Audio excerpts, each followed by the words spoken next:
Welcome to the Wish I'd Known Then podcast, where we focus on how authors found success, looking at strategies that have taken them to the top of the bestseller charts, as well as what they've learned from their mistakes. Because being an indie author is more than knowing the latest marketing trend. It's about being innovative and creative and learning from your mistakes. Your co-hosts, Jami Albright and Sara Rosett, couldn't be more different. In fact, they're a study in contrasts. However, despite all of their differences, they agree that sharing what they wish they'd known, both the good and the bad, is the key to moving forward. Let's get to the show. Welcome to the Wish I'd Known Then podcast. I'm Sara Rosett. And I'm Jami Albright, and we're here today, and our guest today is Dani Sanchez. She's the owner of Wildfire Marketing Solutions, and it's a PR company that represents authors, and she's my PR person. I thought it would be really cool to have her on to kind of tell what a PR person does. I didn't know before I started using one, and I think there are a lot of authors that really don't know what to expect from their PR people and their marketing people. So anyway, I'm really excited. I think you guys are going to really love the interview. Yeah, it's a really good interview. She talks about common mistakes she sees authors making, and we talk about trends in publishing and marketing and kind of how she's seen things change. And so I think it'll be really interesting. Yeah, she's been around for a while, so she's seen a lot of things come and go and come back again. Yeah, so, and she's not a writer, so she has a completely different outlook on it. So. Yeah, and I when we started doing this podcast, that's one of the things we wanted to do was not just have writers on, but industry people, because, there are things we can learn from everyone. And we tend to get in our little holes or ruts with our, we listen to the same podcast or we read the same articles, we talk to the same people. And I think it's cool when we can get somebody sort of from outside of our sphere to come in and give us some information. So tell us what's been going on with you this week. Well, I am working on, I'm in the middle third of the book I'm working on. Mm-hmm. And I felt like it was getting all tangled up and wrinkled and not going well. And I've had to go back and kind of smooth things out. And because with a mystery, I've got all this stuff that, like, if somebody says they're in the dining room and they're not supposed to be in there, then readers will go, oh, that's a clue. They're lying. Mm-hmm, and so it's like all these things have to be very specific. So I had to go back and kind of fix all these details. And I usually try not to do too much of that and just keep going to the end. But this one I had to work it out. So yeah, that's frustrating. But. Yeah. So working through all the details in the saggy middle, that's not that much fun, but no, it's got to be done. Not at all. Yeah. What about you? Just kind of, as I said last week, just sort of dealing with some emotional stuff, but I've been working and so it's good. It's good. It's just slow and I'm giving myself a little bit of grace and just kind of going on. I mean, what am I supposed to do? Mm-hmm. The good news is I have 4 books and a box set that I can market, and I've been doing that, and things have been going really well with that. But that's where I'm at right now. So. Yeah. Well, I think people appreciate the honesty. So I think that's very cool. Well, hopefully. Find out. Hopefully, yeah. So I was also going to say, we also have the website. So if anybody wants to leave comments on the different episodes, it's at wishidknownforwriters.com, and you can comment on the episodes and let us know what you thought of what we talk about, and then recommend any guests or any topics you want us to talk about. So that's always there for you. Yeah, that would be great. And on the Wish I'd Known, the ID, there's no apostrophe because they won't let us put it in. So it's just Wish I'd Known for writers. Yeah, bad grammar, but that's the way it is. Exactly. You think I did it. Also, if you haven't left a review or rated us, that would be awesome. That's how we get visibility. We got a kind of a nice surprise last week and got some more visibility that we didn't expect. So that was fun. And we appreciate it. Thank you. Yeah, we do so much. I just love getting the comments that, how much people are enjoying it. Because that was our goal. We don't We don't want to just be sitting here as much as I like to talk to Sarah, talking to ourselves. That's right. We want to actually help people and kind of help people figure out what works and what doesn't, and what's a good idea and what's not, maybe. Right. So. And with that in mind, we'll get right to the interview. We'll see y'all later. Dani Sanchez has always been an avid reader and passionate about her family and wine. Before coming to publishing, she spent many years working in business management, sales, and marketing for Fortune 500 companies. Since making the move to publishing, she has helped countless authors build their strategies, strategize for success, and reach their dreams of hitting the USA Today, New York Times, and Wall Street Journal bestseller list. Hey, Dani. Hi. Nice to have you here. Thanks for having me. Yeah, we're excited to talk to you about all things about marketing and publicity. So can you tell us a little bit about how you got started working with writers? Yes. So I started probably about, I don't know now, probably 7 years ago, maybe more than that. So I actually started, it started as a blog. So I started as a blogger way back when as a hobby. And then I got in touch with a person who owned Inkslinger at the time. Mm-hmm. And she kind of brought me on. And so I was with Inkslinger for years and was doing PR with them. And so that's how I got started. I was with Inkslinger for like 6 years. And then, last year our CPA was like, okay, you can't be a contractor anymore. You either have to start your own business or be a W-2 the way the tax laws are going. So I was like, well, I love my clients way too much, so I'm not going to have a job. So I started my own business. But no, that's what I've been, that's kind of what got me started into the writer's world of everything. I mean, I've been in marketing my whole career, but that's just kind of what got it on. Okay, so that's Wildfire Marketing, right? Is your Correct. Company that you started. So tell us a little bit about what you do for authors. Okay, so I really kind of cater to what the author's need is. So each author is a little bit different, right? I don't it's not a really cookie cutter. I try not to make it a cookie cutter shape thing. So I kind of, when I talk to authors, I'm pretty much like, okay, it's not like when you go to one of those subdivisions and each house is the same thing. I try not to make it that way. I really try to look at what the author's goals and needs are and then cater to what that is. So not every author is going to be the same. And so that's the thing. I really take my corporate background of business management and marketing and use those techniques and tactics and really work with what an author needs. So if it's strategy and planning, really working on that. If it's really working on the ads and ad copy and diving into what we can do to help, grow the readership, which everybody wants to grow readership, but looking at those singular goals and seeing how we can help achieve those singular goals.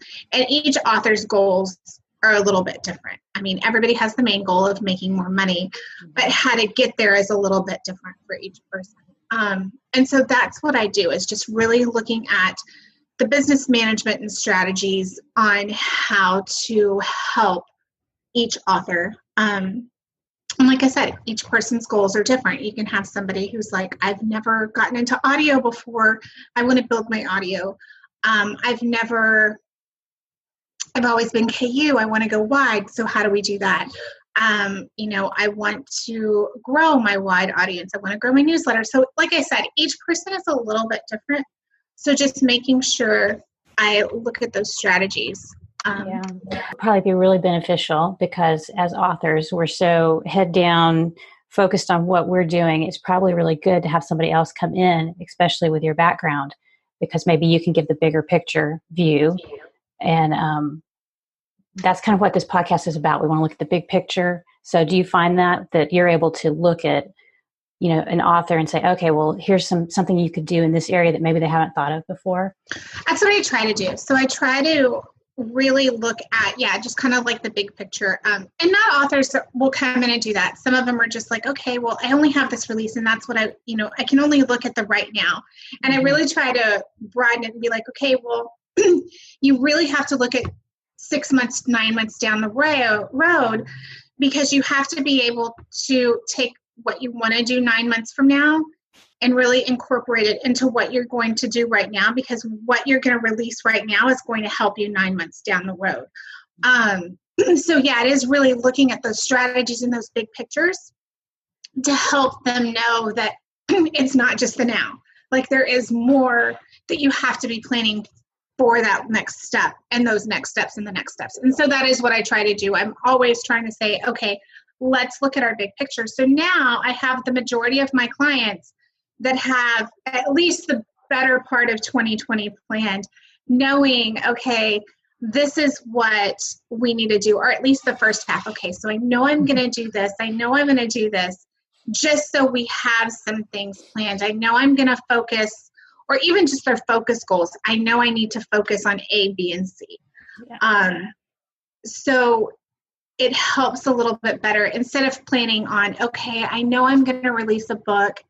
I don't know when, but I know I want to release a book like before March, but I don't have anything else. Like, I don't have a sale planned. I don't, and sometimes that happens. So it's just really trying to get them in, hone them in, and be like, okay, let's focus and get this in, So, yeah.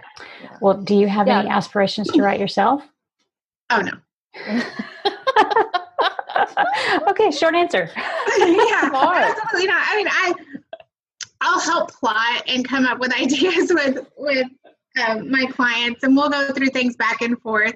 I mean, just yesterday I messaged Natasha and I was like, okay, Natasha Madison, and I was like, okay, you have this hockey, she's spinning off from her hockey romance that she just finished, and she's spinning off to a different city. And I was like, okay, so we were talking about, your books, and I think they're going to be 5 books. And I was like, okay, so the hero in book 3, this is what we can do. And she's like, okay. I mean, but no, I would never write. never. I mean, my daughter wants to do like a kid's book, a children's book. And I'm like, okay, well, I'll help you here and there with that, but I would never. Yeah, there are days that I think, why am I doing it? So full disclosure, I'm one of Dani's clients. So, yes. And just kind of backing up a little bit, when we first started, you asked what I wanted to work on, and I said audiobooks, not even my ebooks, so it is just sort of a different focus and what you want to do. So, what do you wish authors knew about marketing and PR, Dani? That's actually really good. I actually get that a lot. So here's kind of the difference. Like, I think a lot of people come to us and they feel it's just a straight promotions company. And I think that's a big difference out there, that there's promotion companies, and those promotion companies are great. And they just handle straight off events. Like, if you want a cover reveal and things like that, that's great. And there's promotion companies to do that. But a PR and marketing company is a little bit different. They're a company that's actually going to sit there and really, they're going to do the cover reveals and things like that for you. But that's just the tip of what somebody can do.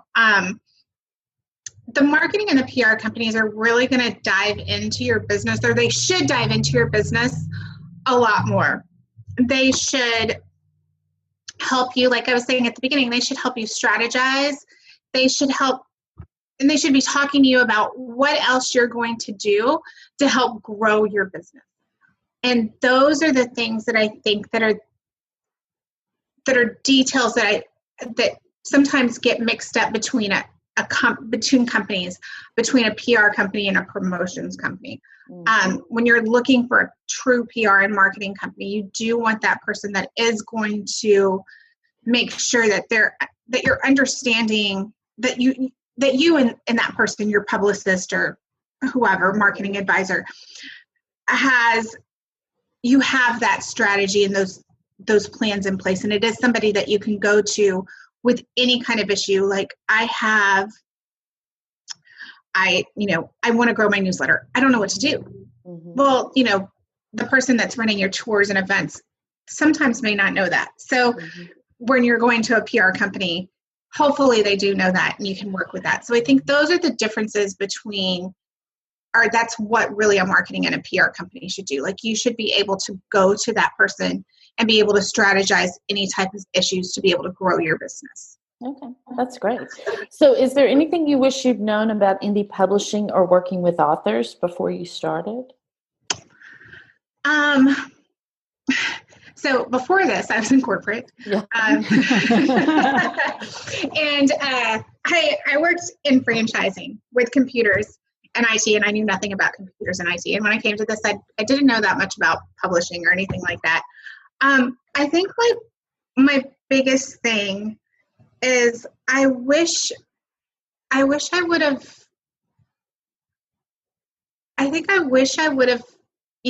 known how frustrating, I guess, some of the vendors can be. Mm-hmm. So just like the platform of Amazon. Yes. Just,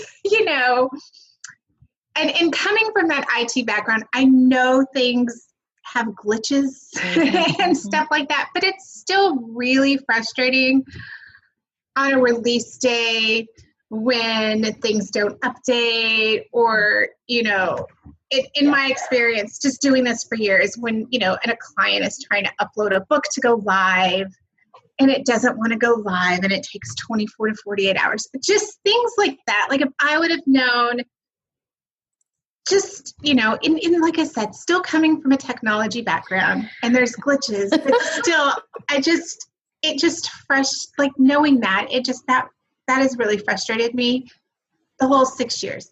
Yeah. So there's that. And the other thing is the fact that this, it's ever changing with any, and this, I know it from a buying market. There's always ups and downs. But the trends change so fast. What one trope is loving right now is not necessarily the trope that somebody's going to love 6 months from now. Right. And so those are the things about indie that's just, or just writing in general is just kind of crazy. And staying on top of those trends has been, Yeah, that's tricky even from a writer's standpoint. Yeah, exactly. Super tricky.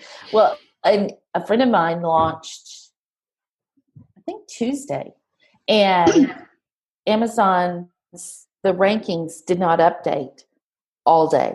Like, it was 9 o'clock at night before her ranking showed up, and that's so frustrating because you don't know if what you're doing is work. I get it. Yeah, and other people's were only updating like 3 times a day. Yeah.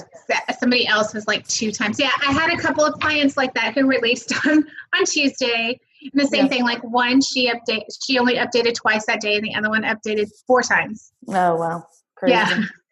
So what do you see authors doing that they do because they think they have to, but they're not producing results? Everyone get your pen and paper ready. Here's one that happens, I think, all the time. I see this in clients, and I think a lot of authors sometimes they write a book because they feel like their readers want it so bad. Sorry. No, you're fine, but necessarily they don't want to write it. And I see it sometimes because they're like, gosh, I have to finish this book because I'm getting some messages that they want it so bad. And sometimes I'll ask clients and I'll be like, how many messages are you getting? Oh, like there's so many. Okay, well, how many is so many?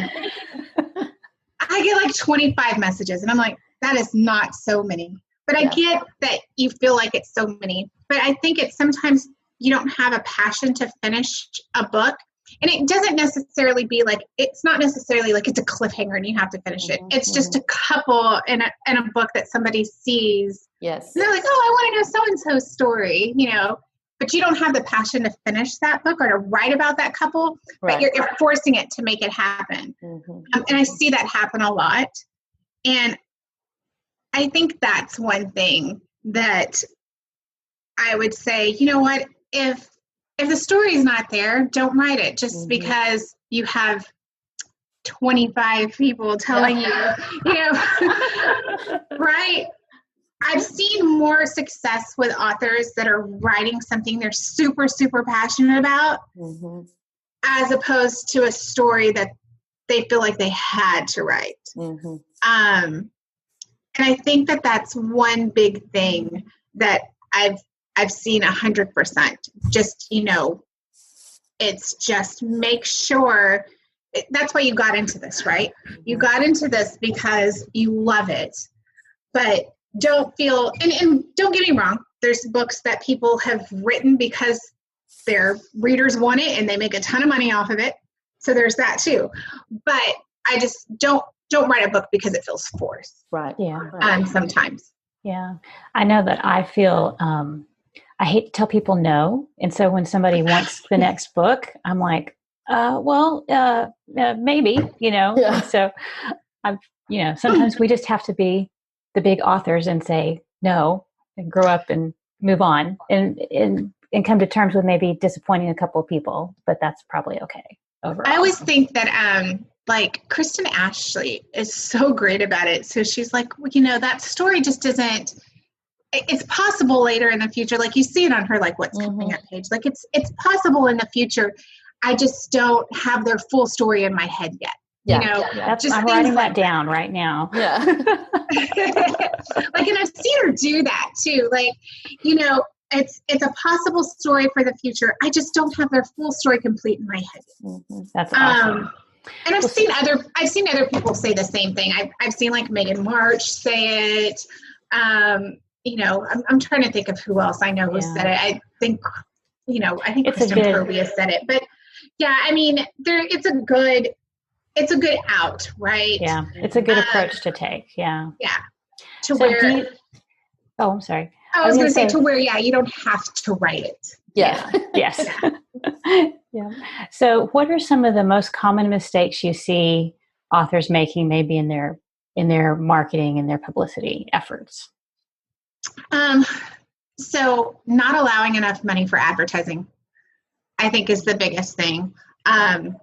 For thinking that you don't have to put any money in advertising and that you can just organically reach now, that's just a really poor way of thinking at this moment. Like you have to be able to put some money into advertising at this point because everybody else is. So if all of these other people are putting money into advertising and you think you can organically reach to people, it's just a naive way of thinking. It worked 4 years ago. It just doesn't work now.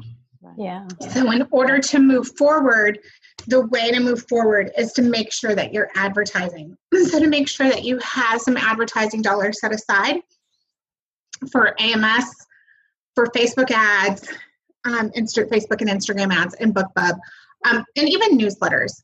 But yeah, I mean, I think that's one of the big keys when I talk to somebody, and they're just like, oh, well, I wasn't going to use any money for advertising. And I'm like, well, okay, let's chat about that.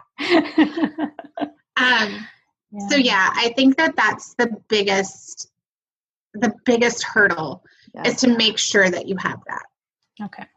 So what's the biggest challenge you've had to help an author overcome? Just, can you think of anything that in their marketing or PR that was just unusual or different? Yeah. Or if they've had some bad PR in the past, you've had to help them turn that tide and turn that ship around. I mean, I'm mixing metaphors, but they're both ships and water related though. I've had some issues with people that are no longer clients, so I don't know if I should really talk about that. That's okay. Yeah. Well, what's the best advice you can give an author to protect their brand? Let's look at it from the other side. That's probably the better way. Yeah. I always say, I tell clients, look, type something out, sit on it for a bit. And if you feel that passionate about it, sit on it a little bit more, and then hit post.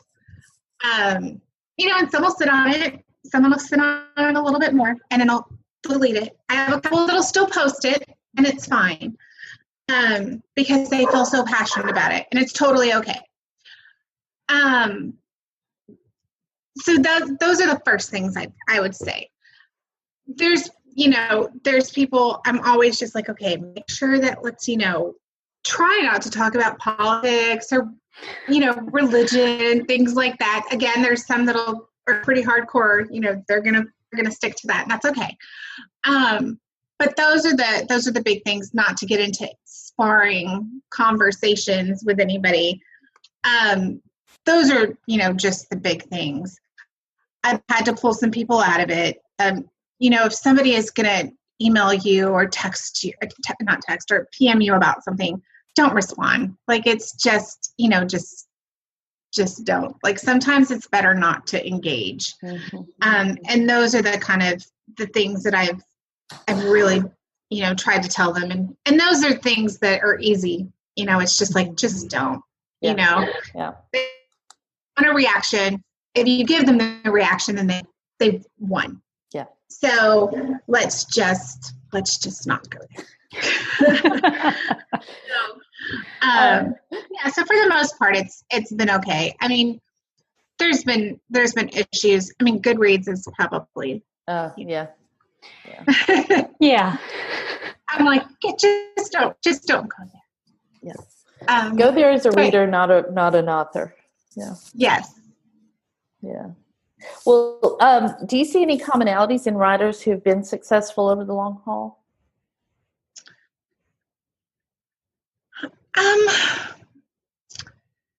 I think I'm trying to think here. I think that, one is that they're super active on social media. So I think that that's one. I mean, looking at some of the clients that I've had in the past and now that are successful, one is they're super active on social media. They engage with readers. They are super active in just things that they do. That would be one thing. Two, their advertising. They have an advertising budget that they're definitely using and spending, and they probably did that at the beginning. Went ahead and bit the bullet and was like, I'm just gonna go ahead and spend this amount of money, and it paid off for them. So they're probably doing that. And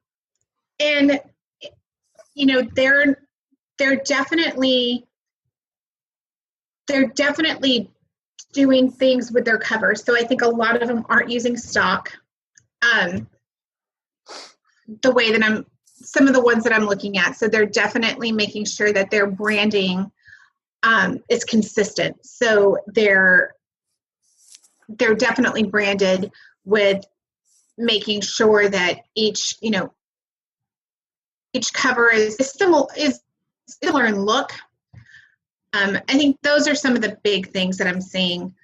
And then definitely sticking within a certain genre. So not kind of jumping from, I'm going to write romantic suspense. I'm going to go do a rom-com. Yeah. I'm going to go do a thriller. So staying true to a certain subgenre that they're writing in, that niche that they found.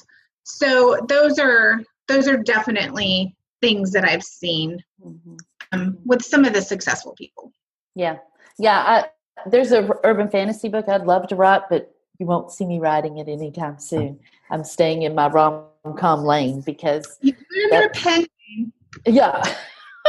When I have a huge staff that can handle everything. Yes, maybe I could do that. So you work with bloggers and bookstgramers. How do you work with them, and what can authors do who can't afford a publicist right now do until they can afford one? What are some best practices for working with those guys?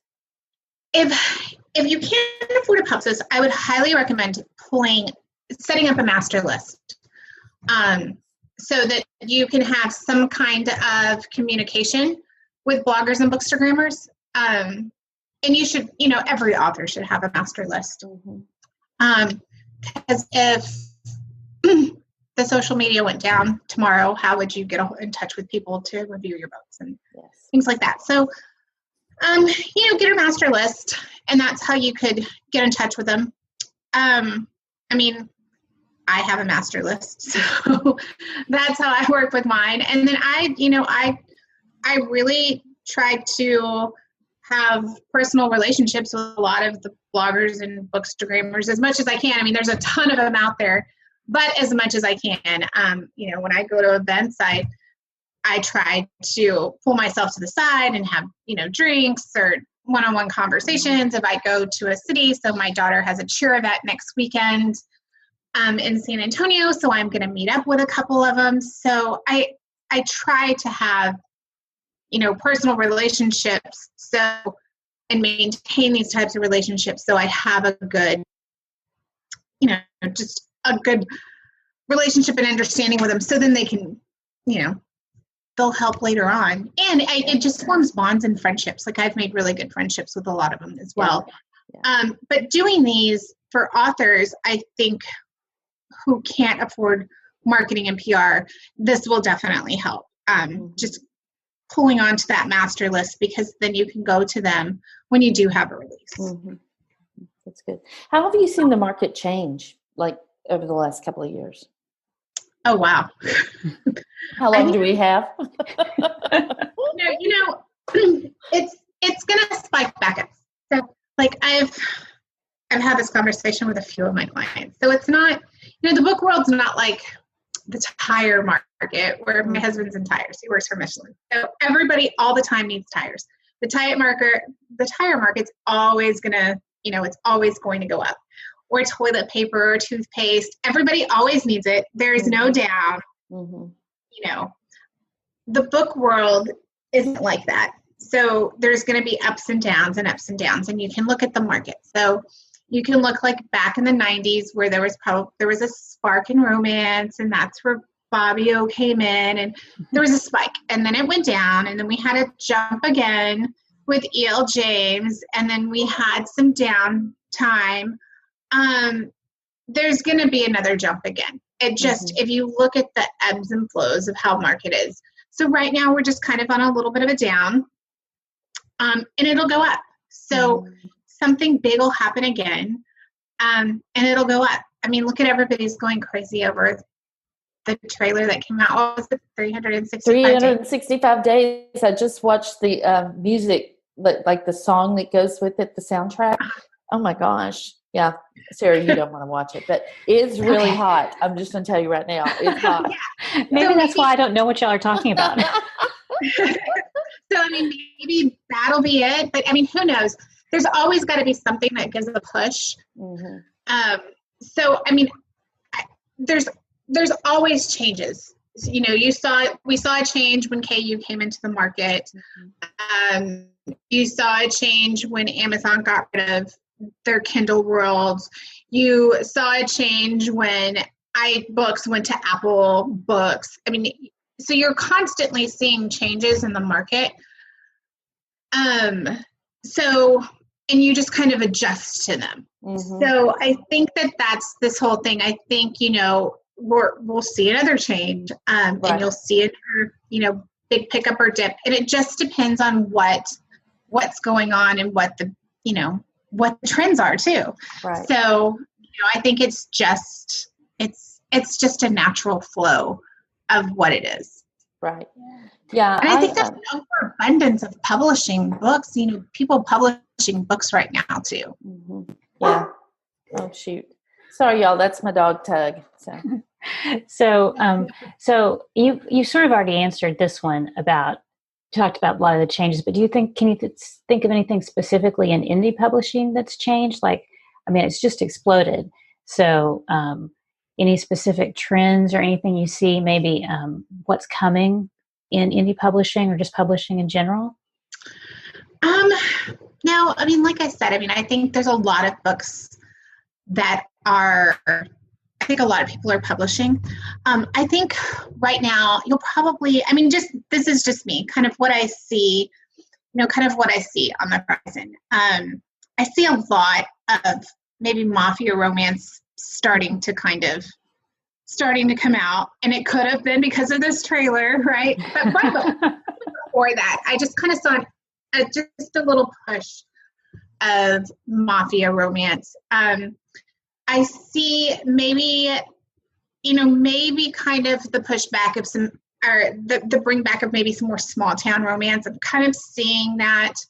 And even I kind of see sports romance making a big surge again. So who knows? I mean, it's just different things that you're seeing happening. So, I mean, all of that, it just all changes. And people, I mean, and I look at what bloggers are wanting to, like they are kind of asking for the mafia romance. They're asking for kind of, okay, what's in small town? What's in sports romance? Oh, give me some friends to lovers. Give me, so things that they're asking for in that sense. Give me some great second chance romances. So I kind of look at what the bloggers are wanting to, and that kind of helps with trends. Yeah. So would you say, sorry, Sarah, but would you say, so when someone's writing, especially like in romance, should they really be thinking about the tropes when they're writing? Oh, I definitely think so. Yeah. I think tropes are a big thing. Mm-hmm. People really stick onto those tropes. Mm-hmm.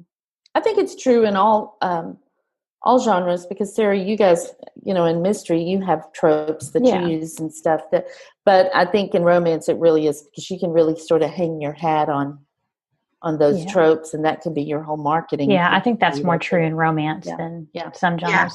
So I was wondering, do you think that like trends that come along, like in pop culture or whatever, they surge and then the book market kind of follows them? Do you think that happens because it takes so much longer to produce a book, whereas like if a movie comes out? No, absolutely. So I think the success of Taryn Fisher's Wives will bring on a lot of that psychological thriller because it has done so well for her. So I think you will see a lot of people starting to write like that. So it was just like when Gone Girl came out, and you saw a lot of that kind of follow. Well, the same with Taryn. So the success of Wives and the way that was spun through, and how it kind of brought two different groups together. So it brought a romance community as well as a thriller community together. And people were dying for that book. And then the conversations around it and how well it did, both within an indie community and a mass market traditional community. I think you're probably going to see things like that, just like you were saying. So I think you're going to see two kinds of worlds mesh. So I think you're going to see that from the traditional side, possibly looking for books like that, as well as maybe some indie writers thinking, okay, the success of that, let me see if I can pull some type of thriller mystery that's suspenseful.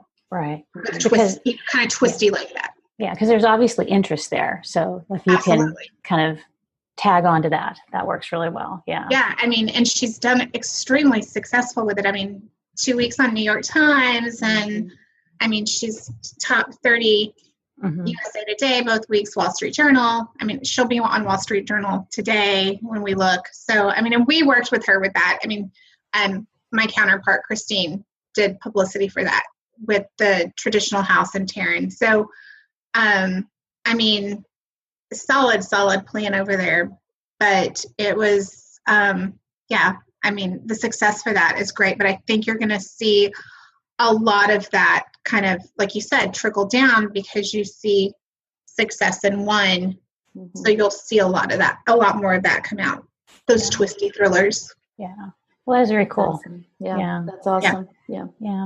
Taking risk, I think, that's a big, she took a risk with that, because when you mesh, those two worlds don't generally mesh together very well. So, Yeah.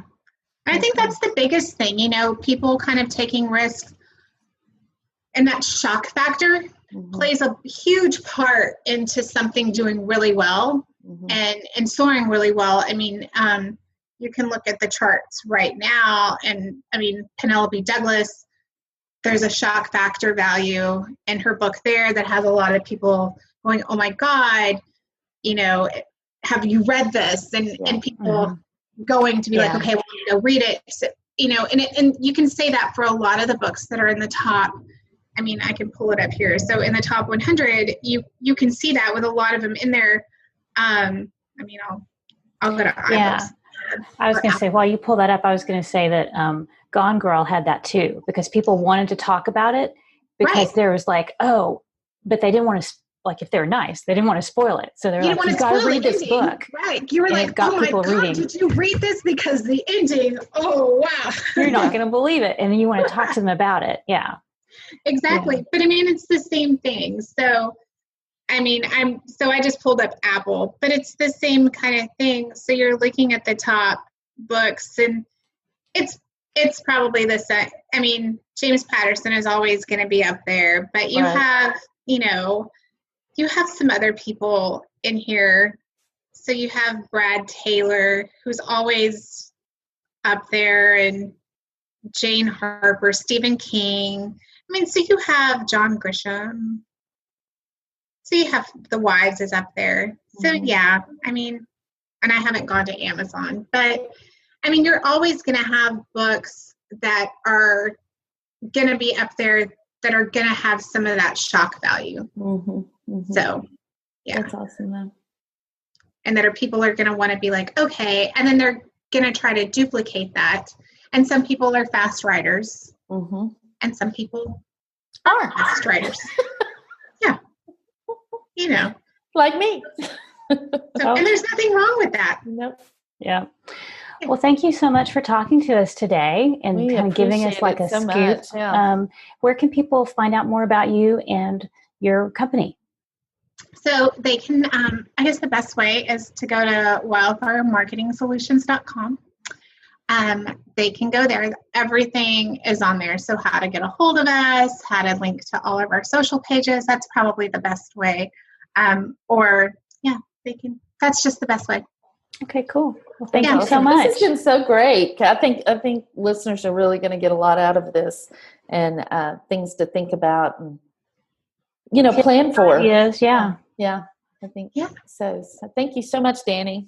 Thanks for having me. Sure. Thanks for listening to the Wish I'd Known Then podcast. We hope this episode inspired you, empowered you, and made you laugh a little bit too. If you loved it, tell your friends about it. And if you feel so inclined, leave us a review. We look forward to being with you again next week.